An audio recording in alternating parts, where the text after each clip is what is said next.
எண்ணெயில் ஃப்ரை பண்ணாமல் ரொம்ப ஹெல்த்தியான டேஸ்டியான ஒரு ஸ்நாக் பண்ணணும்னு நினச்சிங்கன்னா கண்டிப்பாக அந்த கலத்தப்ப ரெசிபியை ட்ரை பண்ணி பாருங்கள். ரொம்ப டேஸ்டி அண்ட் சாஃப்டாக இருக்கும். இதை எப்படி பண்ணுறதுன்னு பார்க்கலாம்.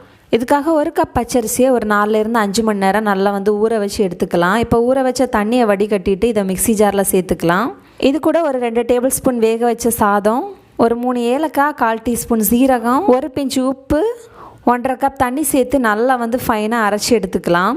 இப்போ அரைச்சதை ஒரு ஃபில்டர் யூஸ் பண்ணி இந்த மாதிரி வடிகட்டி தனியாக இன்னொரு பாத்திரத்தில் எடுத்துக்கலாம். இப்போ ஸ்வீட்னஸுக்காக 1 கப் வெல்லம், இது கூட 1/2 கப் தண்ணி சேர்த்து நல்லா வெல்லம் மெல்ட் ஆகுறது வரைக்கும் சூடு பண்ணி எடுத்துக்கலாம். வெல்லம் ஒன்ஸ் மெல்ட் ஆனதும் அது சூடாக இருக்கும்போதே இந்த மாவில் சேர்த்துக்கோங்க. இப்போ இந்த மாவில் 1/4 டீஸ்பூன் சோடா உப்பு சேர்த்து இமீடியட்டாக மிக்ஸ் பண்ணி விட்டுக்கலாம். அப்போ தான் கட்டி தட்டாது. இப்போ ஒரு குக்கரில் 1 டேபிள் ஸ்பூன் தேங்காய் எண்ணெய் சேர்த்துட்டு கொஞ்சமாக நறுக்கின தேங்காய், கொஞ்சம் சின்ன வெங்காயம் சேர்த்து ஃப்ரை பண்ணிக்கலாம். இப்போ ரெடி பண்ணி வச்சிருக்கிற மாவை சேர்த்துட்டு விசில் போடாமல் 20 மினிட்ஸ் குக் பண்ணால் போதும். சூப்பரான கலத்தப்ப ரெடி.